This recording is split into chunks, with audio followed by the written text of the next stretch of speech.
Welcome to the Vlog. How's it, guys? Welcome to another episode of Layerz, where we look at different flavor profiles to create a layer you can then build upon to create your own exciting mix. Today we're looking at a new one from Vapour. It is a risky flavor. It's Vapour Juniper Gin. Juniper Gin, as the name says, is an authentic gin from Vapour, and it combines the best and worst, I think, of FA gin as well as Vapour Mountain gin.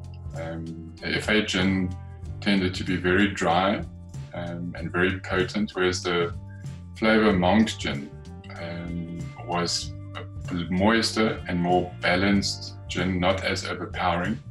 And this one by Vapour seems to have hit that balance between the two. Word of warning on gin. Gin is what it is. It's gin. It is overpowering, and it's unmistakably gin in a drink, in a vape. When you taste it, it has that gin taste, and you either like it or you don't. There's no middle ground. What I've tried to do with the recipe that I've created here is to take the best of gin and pair it with what I believe is a mainstream flavor profile to make it a little bit wetter, as the profile is relatively dry in the sense of a dry mouth feel and a dryness from the lack of sugar in the original gin. So this bridges that gap nicely, and it adds a bit of moisture. It does not have there are no notes, so it's a brand new flavor. So the first few guys that receive this are all playing with it and trying to find the best way for you to use it once it's available. I created a recipe just to illustrate how to use this, and I think I've managed to get it working beautifully. So what I've got, I've called it a pink gin, and my description on the flavor profile is it's a classic gin cocktail with a hint of rose and cucumber. And immediately the rose and cucumber, you can imagine, gives it a nice floral note, but the rose which I used here, which is the Vapour rose, doesn't have a strong rose potency to it. So it's a very refined, gentle rose that I think is going to have lots of uses. So as I explained, I've based the flavor profile on a local tonic that's available, which is a rose and cucumber by a company called Fitch and Leeds, and it's the craze of the moment. And then I blended that with a little bit of the new Vapour citrus soda, and balanced it all with a bit of cucumber to add a nice soft feel to it. So as I explained here, Vapour Gin is a masterfully crafted, authentic dry gin, which leaves little guesswork as to what you are tasting. So it's got a very resinous and a piney flavor, which is very reminiscent of the actual product. So gin by itself has a very strong pine note, as well as a bit of black pepper. Not black pepper as in the burn element, but more the flavor element of black pepper. So it creates a little bit of spiciness, which makes the overall gin experience very authentic and true. There's a bit of a boozy element to it, which is why there's a gin. It is not an overwhelming, strong alcohol taste to it, but it has a nice booziness to it. It's difficult to explain what a boozy note tastes like, but once you taste it, you'll get it. I managed to incorporate the new rose essence into it, which I thought would overpower the recipe. I originally started at 1%, which I thought it would be too would be too potent.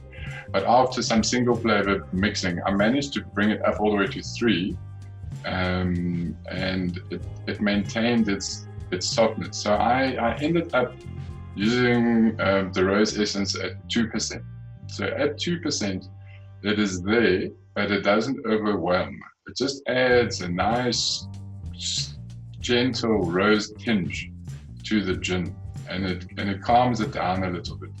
Because the gin is a little bit of a rebel and wants to take over. So the gin the rose tames the gin down a little bit and just brings it back.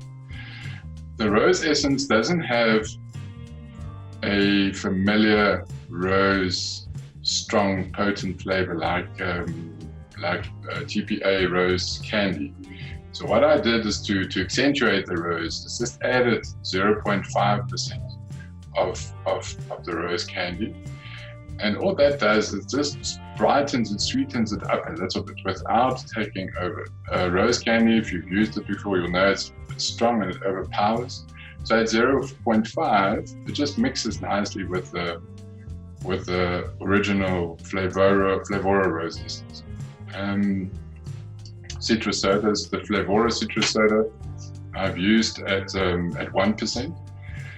So what this is it's sort of an improvement in my eyes of the original Flavora lemonade, and this tastes a bit like Sprite, the commercial Sprite. It's very lemony, it's very limey, and it's got a slight carbonation effect of fizziness to it, that in this instance act as the mixer. So it's a base that I think is going to have lots of use in the community. There's nothing really, except for perhaps LA lemonade has a similar flavor, but this one stands out because it's nice and sharp, and there's a slight sweetness to it, and the addition of the fizziness. The cucumber has 2 roles here. So firstly, it adds to the intrigue of the overall drink, and it provides a juiciness. The juiciness can also be provided by a cactus, but when I tried it, the cactus overwhelms the flavor, and all you taste is the cactus, which doesn't sit well in this recipe. So I used cucumber to provide flavor, the cucumber flavor, which is part of the makeup of the drink, as well as give the moistness. So the gin, as I said earlier, can be dry because of its inherent nature, but here the cucumber moistens it nicely. I've added here that Colada is optional at 0.5 to give it a nicely more authentic drink feel, but I omitted it in my final recipe as I thought it distracted a little bit from the main profile. So overall, this is a very unusual drink, vape, that works very, very well. It is not a mainstream item, and I would imagine it's the same as whether you not like to drink gin and tonic. The gin and tonic is a very weird tasting combination. You've tasted for the first time, and it's an acquired taste. And I imagine it's the same for gin.